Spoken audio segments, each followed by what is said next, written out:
monde, bonsoir mesdames et messieurs. Je m'appelle Ngouma de Mongoubi. On est une association africaine qui lutte pour les droits des Africains. Alors, je viens ici simplement parce que beaucoup de Français, beaucoup de citoyens français ne comprennent pas la réalité qui se passe en Afrique et s'étonnent de l'immigration, s'étonnent du nombre des immigrés qui arrivent sur le territoire français. Ils ne savent pas en réalité qu'est-ce qui se passe dans ce pays-là. Les élus français ont décidé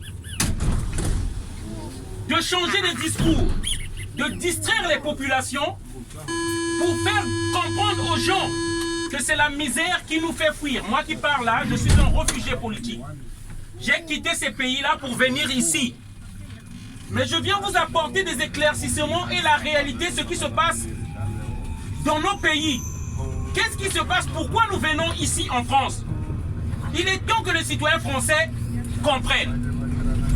Je m'incline devant la mémoire de ces Français qui sont tombés au Mali. Je respecte le deuil et les émotions des familles endeuillées. Je commence par là pour vous dire que je compatis, nous comprenons.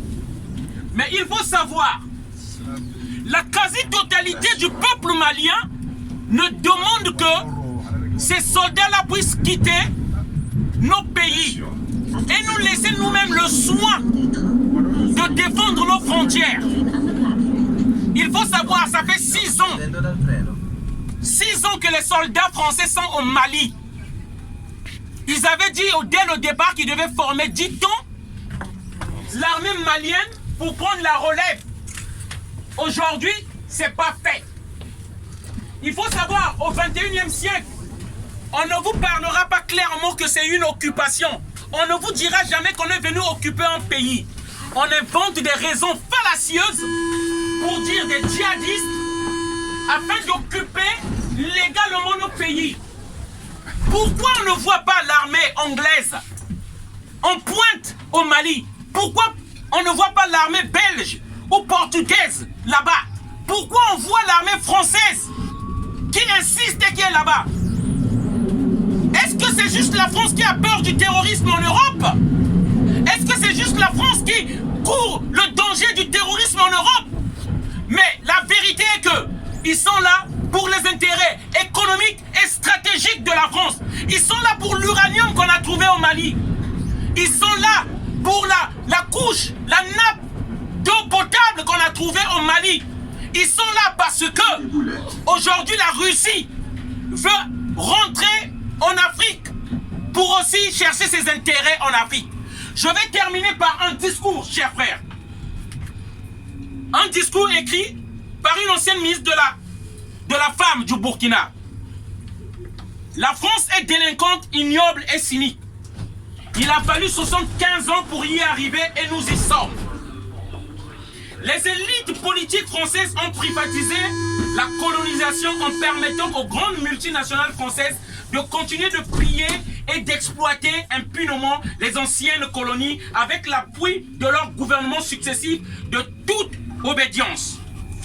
Ce qui énerve et repugne le plus, c'est que pendant ces 75 ans, ces Français brigands, modernes, nous ont méprisés, détestés et traités de tous les noms dévalorisants comme sous la colonisation. Pays sous-développés, pays pauvres, très endettés, pays les moins avancés ou du tiers-monde.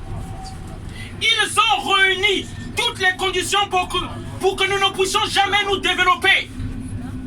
La France des dealers nous a saignés et tués à petit feu comme une sangsue. Elle nous a pris nos richesses, nos langues et nos cultures. Notre fierté, notre dignité humaine et de peuple ont été bafouées. Elle nous a servi pendant 75 ans supplémentaires, après que nos grands-pères soient allés combattre et mourir pour elle pendant la Première et la Deuxième Guerre mondiale. Quelle ingratitude! Quelle injure faite au sang versé par tous les nôtres sur tous les champs de bataille pour la France. La France des élites politiciennes et affairistes et abjectes, sans moralité. Elle est délinquante, ignoble et cynique. Elle a laissé mourir cette génération d'enfants et adultes de chez nous, de faim, de maladie et d'indigence. En filmant ces victimes et en les montrant dans ces médias pour les livrer en spectacle au monde entier. On finit d'aider nos gouvernants à soigner, nourrir et éduquer nos peuples. Cette France cupide et vorace a fait pire que Hitler chez nous en Afrique. Combien de citoyens sont morts pour que la France des pilleurs soit opulente, puissante, snob et arrogante? Combien d'Africains et de Burkinabés ont eu une vie misérable parce que nos pays sont dominés et exploités de leurs ressources naturelles et richesses par une nation barbare et sans culture humaniste. Et elle se vante pendant tout ce temps d'être le pays des droits de l'homme. Et nous y avons cru bêtement et l'avons applaudi. Quel cirque macabre! Enfin, voici venu le tribunal de l'histoire. La nuit a eu beau être noire, le jour de gloire est enfin arrivé. Le moment est venu de rendre compte de tous les torts faits à nos peuples. Si nous avons du pays pendant 75 ans les bienfaits de la colonisation, le moment est venu pour la France de restituer et ce qu'elle a pris de manière indue, en violation de tous les textes internationaux qui régissent les rapports entre les peuples et pays. Devant toutes les juridictions internationales,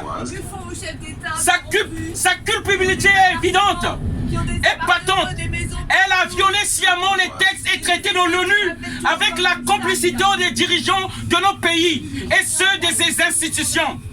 Maintenant, elle doit non seulement cesser immédiatement l'exploitation des pays africains, mais aussi rembourser et restituer ce qu'elle a pris de force et exproprier aux nations, aux États-nations. La France politique et affairiste est une honte internationale pour les peuples de France et pour toutes les nations de la Terre. Son heure a enfin sonné. C'est l'heure de la fin de l'exploitation éhontée des nations et pays d'Afrique. C'est la fin de la manipulation par CEFI, RFI et AFD et la francophonie. Nous n'avons jamais eu un destin commun. C'est la fin des multinationales arrogantes, oppressantes et incompétentes comme Bolloré, Areva, Total, etc. qui asservissent les peuples entiers grâce au copinage et la collision entre le politique et le MEDEF au sommet de l'État français. Liberté, fraternité qu'il disait.